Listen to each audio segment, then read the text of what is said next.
Hello guys, welcome to Global Politics. Please subscribe to the channel and show your support for the more informative content. आज हम बात करने वाले हैं India और फ्रांस के रिलेशन के बारे में और क्यों फ्रांस ने इंडो पैसिफिक की तरफ अपना रुख कर लिया है, जिसके लिए उसे इंडिया का एयरबेस यूज करना पड़ा। So let's dive in. अगर हम यहाँ पर जूम करें तो ये देखिए, ये है मेट्रोपॉलिटन फ्रांस, या जिसे हम सिंपली फ्रांस कहते हैं। अब क्या हुआ, यहाँ से फ्रांस की एयर एंड स्पेस फोर्स ने 3 रफेल फाइटर जेट्स में उड़ान भरी, पूरा इंडियन ओशन पार करके इन्होंने लैंड करा न्यू कैलिडोनिया में। आप सोच रहे होंगे न्यू कैलिडोनिया में क्यों आए और रास्ते में इन्हें इंडिया के एयरबेस की यूज क्यों करना पड़ा। क्योंकि फ्रांस ने लॉन्च कर दिया है अपना 2022 पैगस मिशन, जिसके अंडर में फ्रांस अपने मेट्रोपॉलिटन फ्रांस से उड़ान भरेगा और वो पूरे इंडो पैसिफिक का एक चक्कर लगाएंगे और अपनी एयरफोर्स की ताकत को दर्शाते हुए वापस अपने मेट्रोपॉलिटन फ्रांस में जाएंगे।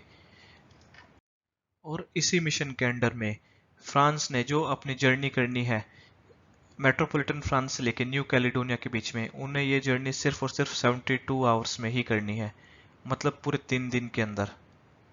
इसीलिए जब फ्रांस ने वहां से उड़ान भरी तो उन्हें अपने 3 रफेल फाइटर जेट्स को इंडिया में लैंड करना पड़ा। और ये इंडिया के सलूल एयरफोर्स स्टेशन पर था, जो कि तमिलनाडु में सिचुएटेड है। यहाँ पर उनको काफ़ी सारा मिलिट्री सपोर्ट मिला, जैसे कि फ्यूल रिफ्यूलिंग मिल गई उन्हें। यहाँ पर कोई और भी लॉजिस्टिक सपोर्ट चाहिए था, वो भी मिल गया। और ये पैगस 22 ये सिर्फ एक पार्ट था, जिसके अंडर फ्रांस ने 16,000 किलोमीटर की उड़ान भरनी थी। और इसके बाद ये ऑस्ट्रेलिया में लैंड करेंगे। और इसी मिशन के अंदर बाकी पार्ट्स में ये पिच ब्लैक नाम की एयर एक्सरसाइज भी करेंगे, जिसमें ऑस्ट्रेलिया पार्ट लेगी।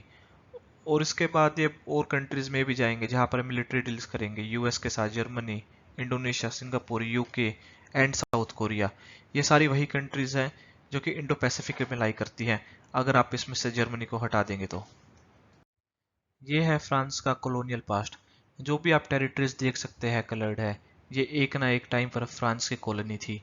जैसे फ्रांस की काफ़ी बड़ी कॉलोनी इंडिया में थी, और फ्रांस की सबसे बड़ी कॉलोनी थी अफ्रीका में, जहां आप देख सकते हैं कि सबसे ऑलमोस्ट पूरा का पूरा नॉर्दर्न अफ्रीका और वेस्टर्न अफ्रीका पूरा ही फ्रांस की कॉलोनी थी। यूएस को अपनी इंडिपेंडेंस फ्रांस से ही मिली थी, जहां नॉर्थ अमेरिका में इनकी कॉलोनी पूरे कनाडा तक भी फैली हुई थी। वैसे तो हम हमेशा ब्रिटिश एम्पायर की बात करते हैं, पर अपने आप में फ्रेंच एम्पायर पूरा फैला हुआ है। फ्रेंच की कॉलोनीज सिर्फ यहीं तक सीमित नहीं थी, इनकी कॉलोनीज साउथ ईस्ट एशिया तक भी थी, जहां वियतनाम, लाओस, कंबोडिया, इंडोनेशिया भी इनके अंडर में आता था। जैसे जैसे कॉलोनीज आज़ाद होती चली गई, पर कुछ ऐसी कॉलोनीज थी जिन्हें इंडिपेंडेंस नहीं मिली। और फ्रांस आज उन्हें अपनी कोई कॉलोनी नहीं कहता, बल्कि उन्हें कहता है फ्रेंच ओवरसीज टेरिटरीज, जिसके अंदर काफ़ी फेमस है फ्रेंच पोलिनेशिया और एक आइलैंड है न्यू कैलिडोनिया। वैसे तो न्यू कैलिडोनिया फ्रेंच पोलिनेशिया के अंडर आता है, पर फिर भी इसे एक अलग से एक टेरिटरी के नाम से ही कंसिडर करा जाता है। फ्रांस की काफ़ी टेरिटरीज इंडियन ओशन में भी है, जैसे रियूनियन आइलैंड, जिसे इंडिया काफ़ी यूज़ करता है और इस पर काफ़ी और कंट्रोल भी चाहता है। एम्स्टर्डम आइलैंड, ये सारी फ्रेंच की टेरिटरीज है जो कि इंडियन ओशन में भी लाई करती है। और इन सब के होते हुए भी फ्रेंच ने अपना कोई आइलैंड ना यूज करते हुए भी इंडिया का एयरफोर्स बेस यूज करा, जिसके लिए फ्रांस की जो एम्बेसी है इंडिया में, उन्होंने इंडिया का थैंक्स भी करा है। Look at this videos, they are the Rafale aircrafts. This photo itself is very majestic. कई लोग जो ये रफाल एयरक्राफ्ट है इन्हें रफेल बोलते हैं, पर रफेल गलत है, इनकी सही प्रोनाउंसिएशन है रफाल। आप सोच रहे होंगे कि फ्रांस को इंडिया के इन मिलिट्री बेसिस का एक्सेस कैसे मिल गया और क्यों मिल गया।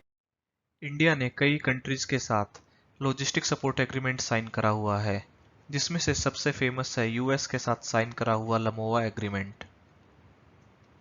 उसी तरह इंडिया ने फ्रांस के साथ भी एक लॉजिस्टिक सपोर्ट एग्रीमेंट साइन करा है, जिसके अंदर दोनों देशों को एक दूसरे के मिलिट्री बेसिस का एक्सेस मिलता है, जहां दोनों देश एक दूसरे के मिलिट्री बेसिस से कोई भी टेक्निकल सपोर्ट ले सकते हैं, रिफ्यूलिंग करवा सकते हैं, कोई हार्डवेयर का भी इशू सोल्व हो सकता है। और इंडिया ने ऐसे एग्रीमेंट सिर्फ यूएस या फ्रांस के साथ ही नहीं, कई कंट्रीज के साथ करा हुआ है। उसमें साउथ कोरिया है, जापान है, और अदर कंट्रीज भी है।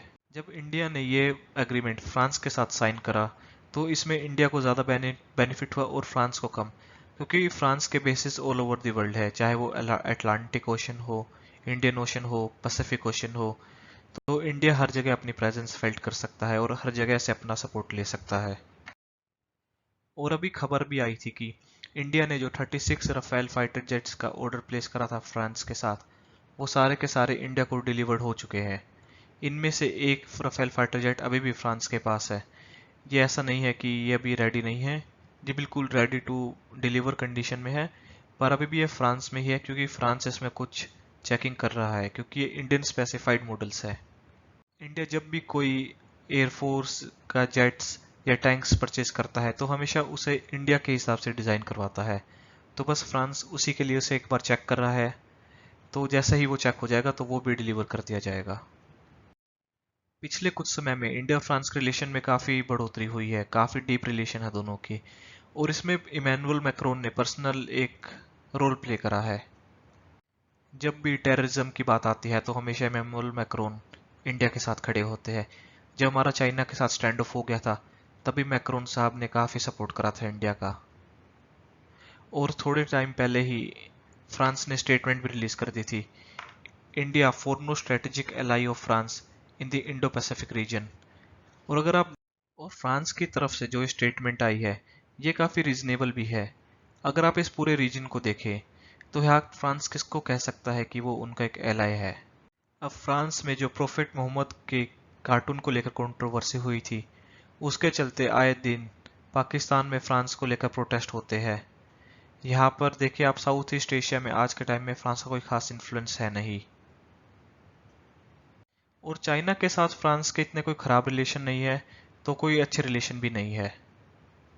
यहाँ उनका ऑस्ट्रेलिया में एक मेजर एलाई था, पर जैसे ही ओकस बना और जो न्यूक्लियर सबमरीन का ऑर्डर जो फ्रांस को मिलना था वो यूएस और यूके को चला गया, उससे जो फ्रांस और ऑस्ट्रेलिया के रिलेशन है इनमें काफ़ी बड़ा डाउनफॉल भी आया है। तो इंडिया इनकी अपने आप में काफ़ी रेलिवेंट चॉइस भी है और अपने आप में काफ़ी इम्पोर्टेंट स्टेटमेंट भी है। और जिस समय ये 3 राफेल जेट्स इंडिया में आए थे रिफ्यूलिंग के लिए और टेक्निकल सपोर्ट के लिए, उससे सिर्फ एक हफ्ते पहले ही इंडिया और फ्रांस ने अपनी नेवल एक्सरसाइज भी कंप्लीट करी थी।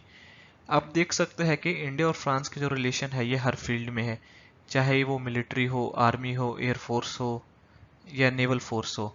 इंडिया और फ्रांस सोलर प्रोजेक्ट के ऊपर भी काफ़ी काम कर रहे हैं और फ्रांस इंडिया को न्यूक्लियर सबमरीन बनाने में भी हेल्प करेगा। तो ये काफ़ी डीप रिलेशन हो चुके हैं दोनों कंट्री। इंडिया काफ़ी टाइम से UNSC, United nation security council के रिफॉर्म्स की बात कर रहा है, जहां यूएस और चाइना ने इंडिया के रिफॉर्म्स की रिक्वेस्ट को बिल्कुल ही नकार दिया है। वहीं पर फ्रांस इंडिया को इस चीज़ को लेकर काफ़ी सपोर्ट भी करता है। और ये ऐसा नहीं है कि फ्रांस एक वेग सपोर्ट है, फ्रांस ने पहले भी इसका सपोर्ट करा है। आज हम जो इतने डीप रिलेशंस देखते हैं इंडिया और फ्रांस के, इसका काफ़ी बड़ा रीज़न है शशि थरूर सर। ये इंडिया के एक फॉर्मर फॉरेन मिनिस्टर रह चुके हैं एनडीए गवर्नमेंट के अंडर 2014 से पहले।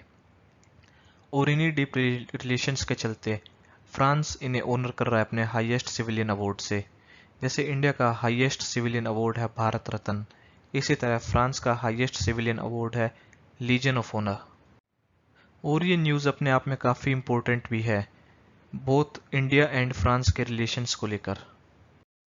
Thank you for watching this video and global politics. So please like, share and subscribe and keep watching global politics. Thank you so much.